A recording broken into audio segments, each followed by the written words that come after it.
నమస్తే అయ్యా. చంద్రబాబు నాయుడు గారికి, లోకేష్ గారికి, అలానే మేము చంద్రగిరి నియోజకవర్గానికి చెందిన అమ్మాయినయ్యా. నేను ఎస్టీ అనాథులు గిరిజనకు సంబంధించిన అయ్యా. మా ఎమ్మెల్యే గారికి దయచేసి ధర్నాలు పెట్టి చెప్తున్నానయ్యా. నేను చిన్నప్పని పిల్లర్ ఏజెంట్ ద్వారా నేను కోయేటుకు వచ్చానయ్యా. ఇక్కడికి వచ్చినాక మాకు ఇతను అమ్ముకున్నాడని తెలిసిందయ్యా. ఇక్కడ ఏరే ఇంట్లో పెట్టారయ్యా. ఇక్కడ ఏరే ఇంట్లో పెడితే పని కాకుండా వాళ్ళు పర్సనల్గా మేడం వాళ్ళు లేనప్పుడు వాళ్ళు ఎక్కడంటే అక్కడ చేతులు వేసి మమ్మల్ని హింసలు పెడుతున్నారయ్యా. 4 నెలలు పొద్దైపోయిందయ్యా. 4 రోజులు ఆ ఇంట్లో 4 రోజులు ఆ ఇంట్లో పెట్టి మమ్మల్ని ఇబ్బందులు పెడుతున్నారయ్యా. మాకు ఫోన్లు కూడా ఇవ్వట్లేదయ్యా. ఇక్కడ మేము ఇంటికి వెళ్ళిపోతాం, మేము ఉండమని చెప్తామంటే అసలు ఫోన్లు బిక్కొని మీరు పోయేయట్లేదు, వచ్చేయట్లేదు, మిమ్మల్ని ఎందుకు అమ్ముకున్నారు, అంతకు అమ్ముకున్నారని చెప్పి మాట్లాడుతున్నారయ్యా. దయచేసి మమ్మల్ని ఇక్కడ నుంచి ఇండియా రప్పించండి అయ్యా. అప్పులు పాలైపోయి ద్వారా నేను ఇటు వచ్చేసానయ్యా. నా బిడ్డలు అదే అప్పులు పాలైపోయి బిడ్డల గురించి నేను ఎంత దూరం వచ్చేసానయ్యా. నేను ఏజెంట్ ద్వారా మోసం అయిపోయి వచ్చేసానయ్యా. నేను దయచేసి మీ కాళ్ళు పట్టుకుంటానయ్యా. నన్ను ఇండియాకి రప్పించండి అయ్యా. పొట్టకూటి కోసం కువైట్కి వెళ్ళిన ఓ మహిళ అక్కడ యుద్ధ వాతావరణంతో తినడానికి తిండి లేకుండా, తాగడానికి నీరు లేకుండా తీవ్ర ఇబ్బందులు ఎదుర్కొంటుంది. ఇక్కడి నుంచి ఏజెంట్ ద్వారా వెళ్ళిన మహిళ అక్కడ ఎదుర్కొంటున్న పరిస్థితులను తట్టుకోలేక తన ఇంటికి తీసుకురావాలని చెప్పి వీడియో ద్వారా ఆవేదన వ్యక్తం చేసిన పరిస్థితి. ప్రస్తుతం చంద్రగిరి నియోజకవర్గం తొండవాడ పంచాయతీ గోపాలపురానికి చెందిన మహిళ భాగ్యవతి ఇంటి దగ్గర ఉన్నాం. ప్రస్తుతం భాగ్యవతి తల్లి అయిన తులసమ్మ మనతో ఉన్నారు. ఆమెను అడిగి అసలు పూర్తి వివరాలు కనుక్కునే ప్రయత్నం చేద్దాం. అమ్మ నమస్కారం. అమ్మ, అసలు మీ పాప ఎప్పుడు వెళ్ళింది, ఎంతకాలం నుంచి వెళ్ళాలని, ఎవరి ద్వారా వెళ్ళిందమ్మా? ఇప్పుడు మా పాప పోయి 5 నెలలు, ఇది 5వ నెల. 5వ నెల పెట్టింది. పోయిన 10 రోజులకి అమ్మాయి కోవిడ్కి పోయిన 10 రోజులకి ఫోన్ చేసింది. ఫోన్ చేస్తే ఇది ఇల్లు పని కాదమ్మా, ఇది నువ్వు ఆడ పోయినావు కదా, ఇల్లు పని చేసుకుంటున్నావా, బాగుండవమ్మా అని అడిగితే ఇది ఇల్లు పని కాదమ్మా, నేను ఇక్కడికి వచ్చినాక ఇది ఇంట్లో పాస్ పనికి కదా నువ్వు వచ్చింది. ఆయన వచ్చి మాకు లాడ్జీకి అమ్మేసినాడు, ఆయన డబ్బు తీసేసుకున్నాడు, మేము చెప్పిన పని నువ్వు చేయాలా, ఎండ్ల పని మేము పంపించమనేసి వాళ్ళు అన్నారంట. ఆ నుంచి లేదు, నేను మా సైడ్తో మాట్లాడినాను, నన్ను ఇల్లు పనికే పంపించినాడు అని ఏమనింది. సరే ఇంకెటు కాదనేసి పోయి వాళ్ళని గట్టిగా పట్టుకుని ఎన్న ఆఫీసులో రూమ్లో పెట్టినారంట. ఆ నుంచి మళ్ళీ మేము పోయి షెడ్ని అడిగితే లేదు, యుద్ధం వల్ల అమ్మాయి ఉండదు, యుద్ధం అంతా అయిపోయిందంటే మళ్ళీ ఏమన్నా ఒక పనిలో పెడతాంలే అనేసి అన్నారు. మళ్ళీ ఒక 10 రోజుల తర్వాత ఏమ్మా ఎట్లా ఏమనంటే ఇక్కడ ఊరు ఏం తీసుకోవటం లేదు, ఆయన నన్ను అమ్మేసినాడు, వాళ్ళు ఏమసి పెడతా ఉన్నారు, తిండి పెట్టలేదు, నీళ్ళు వేయలేదు, మేము చెప్పిన పని చేస్తేనే మీకు అన్నం పాలు గుడ్డు అవి ఇస్తాం, లేకపోతే లేదు అనేసి అని వాళ్ళు హింస పెడుతున్నారని ఫోన్లో చెప్పింది. సరే మేము కూడా 2000 వేసినాము. ఈ నుంచే కూడా డబ్బు వేస్తాను అమ్మాయికి, ఏదో పాలు రొట్టె తీసుకొని తినమ్మా అనేసి. ఇప్పుడు నాకేమంటే నా బిడ్డ వచ్చి నా ఇల్లు చేరిపోవాలి.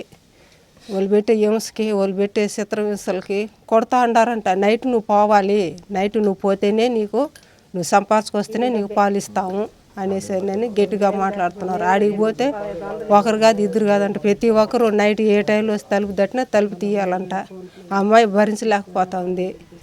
నేను చచ్చిపోతానమ్మా, నేను చచ్చిపోతానని భయం వస్తూ ఉంది అని మాట్లాడుతూ ఉంటే నాకేడో బాధ అవుతుంది. అంటే ఎవరి ద్వారా వెళ్ళారు? అది ఇప్పుడు ఎవరి ద్వారా వెళ్ళారు? మీరు అతని మీద ఏమైనా కంప్లైంట్ ఇచ్చారా? అతనితో మాట్లాడితే మీరు ఏం చెప్తున్నారమ్మా? మేము ఇక్కడ పిల్లర్లో చిన్న అబ్బాయి ఆయన తరఫున పోయింది అమ్మాయి. మేము పోయి అడిగినాము. అడిగితే ఏమైనా మరుగు అయిపోయింది కదా పాప పోయి, ఏమన్నా రప్పిస్తారా అనేసి అంటే రప్పిస్తామ్మా, డబ్బు కట్టండి, 1,60,000 కట్టినారంటే అమ్మాయిని పిలిపిస్తాను అన్నాడు. సరే మేము పేదవాళ్ళు ఉన్నాయినా, మాకు డబ్బు లేదు, ఎవరినో ఒక దగ్గర డబ్బు చేసి ఎవరినొక ఏమరని 1,10,000 తెచ్చినాం. 1,10,000 పెట్టి నా బిడ్డని ఎట్నో ఒకట ఇండియాకి రప్పించు అనేసి పోయి డబ్బు కట్టినాక 2 నెలలు డబ్బు చేతిలో పెట్టుకొని కూడా ఆయన ఏమి పట్టించుకోవటంలే. మేము ఫోన్ చేస్తే లేదు, అమ్మాయి వచ్చేది లేదు, మీరు ఏంది పొద్దుపోతాలతో ఇదంటా ఉన్నారు, మీరు ఏం చేసుకుంటారు చేసుకోబోండి అని ఆ డబ్బు కూడా వాపసు ఇచ్చేసినాడు. ఆ డబ్బును కూడా వాపసు ఇచ్చేసి మేము అయిన కాడికి చేసుకోండి అటని చెప్పి డబ్బు కూడా ఇచ్చేసినాడు. ఆ నుంచి ఫోన్ చేస్తానే ఉన్నాం, ఆయన ఫోన్ తీలే, ఆయన స్విచ్ ఆఫ్, ఆయన ఏం ఫోన్ మాట్లాడేదిలే. ఆ నుంచి మళ్ళీ గమ్మున అయిపోయి చంద్రగిరిలో స్టేషన్కి పోయి కేసు పెడదామని పోయినాము. ఇక్కడ కూడా ఒక అర్జీ ఇచ్చున్నాము. అది జరిగింది. పోలీసు వాళ్ళు ఏమంటున్నారమ్మా? మీరు కంప్లైంట్ ఇచ్చిన తర్వాత పోలీసు వాళ్ళు ఏమంటున్నారు? ఏమంటున్నారంటే, మీరు పిగిలేరు చిన్నబ్బ అంటున్నారు కదా, మీరు పోయేసి పిగిలేరుకే పోయి ఆడ పోయి కేసు పెట్టండి అనేసి అన్నారు. నేను వండుకొని ఏం సార్ ఇక్కడ మా తొండవాడ పంచాయతీ చంద్రగిరి మండలం కదా, ఇక్కడ కదా మాకు న్యాయం జరగాలి. మా స్టేషన్ ఇక్కడ పెట్టుకొని మేము వాళ్ళ స్టేషన్కి ఎందుకు పోతాం? మేము పిగిలేరుకి మాకు ఏం జరిగినా మాకు ఎక్కడనే కదా న్యాయం జరగాలి. అందుకే మేము ఎక్కడికి వచ్చినాంటామో అదంతా సెలదు, నువ్వు పిగిలేరుకే పోయి పెట్టు కేసు అనేసి అన్నారు. సరే ఆ కాగితం కూడా తీసుకోలేదు వాళ్ళు. మళ్ళీ ఆ కాగితం ఎత్తుకొని రిటర్న్ వచ్చేసినాయి. మళ్ళీ మొన్న మాత్రం మా తొండవాడ పంచాయతీలో ఆయన మాకు బుజ్జిరెడ్డి బాగా తెలిసిన ఆయన బాగా చూసుకుంటాడు. మళ్ళీ ఆయన నన్ను పట్టుకుంటే మళ్ళీ ఆయన తరపున పోయి మళ్ళీ కాగితం ఇస్తే తీసుకున్నారు. ఆమెకి ఎంతమంది పిల్లలు, భర్త, వాళ్ళందరూ ఎక్కడ ఉంటారమ్మా? మీకు భాగ్యవతికి ఏం సంబంధం అమ్మా? అంటే ఆమె నా కూతురు భాగ్యవతి అని, ఇంకొక ఆమె పెద్ద అమ్మ మారమ్మ. ఆమెకి ఇప్పుడు భాగ్యవతి అమ్మ అనే ఆమెకి ఒక కొడుకు ఒక కూతురు, చిన్నపిల్లకాయలు. ఊళ్ళో హాస్టల్లో చదువుకుంటున్నారు. ఊళ్ళో వాళ్ళు మూలకి గరాట్లో ఇద్దరికి ఏదో ఘర్షణ జరిగింది, ఒకరికొకరికి ఇడిపోయి అంత ఇది అయిపోయింది. సరే లాయర్ ద్వారా కూడా వాళ్ళే లెటర్లు అవి పెట్టుకొని అక్కడికి ఇడిపోయినారు. ఆ నుంచి ఈమె దగ్గర 15 లక్షలకు అప్పులు. వాడే ఒకడు ఉన్నప్పుడు అప్పులు చేసేసినాడు. ఓడ అప్పులు కట్టలేక పరారకి మార్కు పూసినాడు. గొడవలు వేసుకుని ఇడి పూసినారు అడికి. ఇంకా అప్పులంతా మన నెత్తిన పడతా ఉంది, ఈ అప్పులు మనం ఎట్ట కట్టుకునేది అనేసి మేము కూడా నచ్చ చెప్తా ఉన్నాం.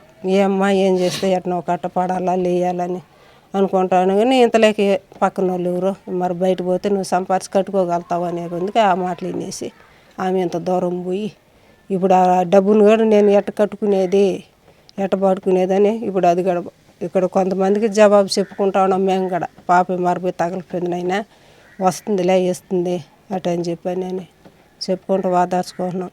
ఆమె కానీ లక్షణంగా వచ్చేసిందంటే దబ్బిడ్డలో పొద్దుపోతారు, తబ్బిడ్డలో వేరే అమ్మ అమ్మ అమ్మ అని. ఏ బిడ్డలు నేను కూలి పని చేసుకుని వాటిల్లో బోగులు కట్టుకుంటా ఆడ తెచ్చుకున్నంత గింజ కాసి పోసుకుంటా ఇల్లు. అంటే మీ డిమాండ్ ఏమమ్మా? ఇప్పుడు ఆమె రమ్మనాలా లేకపోతే అక్కడే ఆమెకి ఇబ్బంది లేకుండా చూడాలంటారా? ఆమెని రప్పించేయాలి సార్ ఇక్కడికి. పిల్లకాయలు ఉండలేకపోతున్నారు. ఇంకా ఆమెకి ఆడ బాగలేదు. ఆమె వచ్చేస్తే ఇండియాకి వచ్చేస్తే మాకు అదే చాలు. ఆమెకేమి నాని అన్నకి మేము మొన్న వచ్చినాము మీటింగ్లో, తిరుపతిలో ఆఫీస్ కాడ మీటింగ్ వచ్చినాము. అక్కడ కూడా అడిగినాను అన్నని, మరి మా కూతురు కోవేటికి పోయిండదన్నా, నా కూతురుని ఎట్టన్నా కానీ రచించండి కాపాడండి అని అడిగినాను. సరే అమ్మా మేము చేస్తాము, నువ్వు స్టేషన్కి పోయి కేసు పెట్టు, ఒక ఫోన్ చెయ్యి నేను మాట్లాడుతాను అన్నాడు. ఆడ నుంచి మళ్ళీ కేసు కాగితం ఎత్తిపించినాము.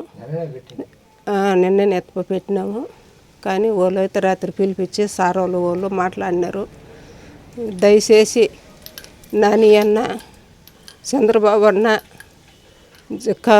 పవన్ కళ్యాణ్ అన్న, లోకేష్ అన్న నా బిడ్డను కాపాడి నాకు ఏంటన్నా, మేము పేదవాళ్ళు అన్నా, మేము కూలి నెలలు చేసుకునే వాళ్ళు, బిడ్డ అప్పులు అయిపోయింది. అప్పుల వల్ల ఆ మనస్తత్వం ఎట్ట మారిందో, ఆమె ఎంత దూరం అప్పులు కట్టుకుందామని పోయింది. కానీ ఆడ పరిస్థితులు బాగలేదన్నా, నా బిడ్డని నాకు కాపాడియండి అన్న. మీకు 100 నమస్కారాలు అన్న. మీ బిడ్డలకు పుణ్యం ఉంటుందన్న, నా బిడ్డను కాపాడియండి. ఈ బిడ్డలకి మేలు చేయండి అన్న, నా బిడ్డను కాపాడియండి. దేశం కాని దేశంలో తీవ్ర ఇబ్బందులు ఎదుర్కొంటూ తన ఇంటికి చేరుకునే ప్రయత్నం చేస్తుంది భాగ్యవతి. అయితే అక్కడ జరుగుతున్న పరిస్థితుల నేపథ్యంలో ఇటు రాలేని పోలేని విధంగా ఇబ్బందులు ఎదుర్కొంటున్న భాగ్యవతిని రాష్ట్ర ముఖ్యమంత్రి Chandrababu Naidu, deputy CM Pawan Kalyan, IT minister అయిన నారా లోకేష్, చంద్రగిరి నియోజకవర్గ ఎమ్మెల్యే పులివర్తి నాని స్పందించి తన కుమార్తెను, తన తల్లిని తన ఇంటికి చేర్చాలని చెప్పి కుటుంబం అయితే ఎదురు చూస్తున్న పరిస్థితి.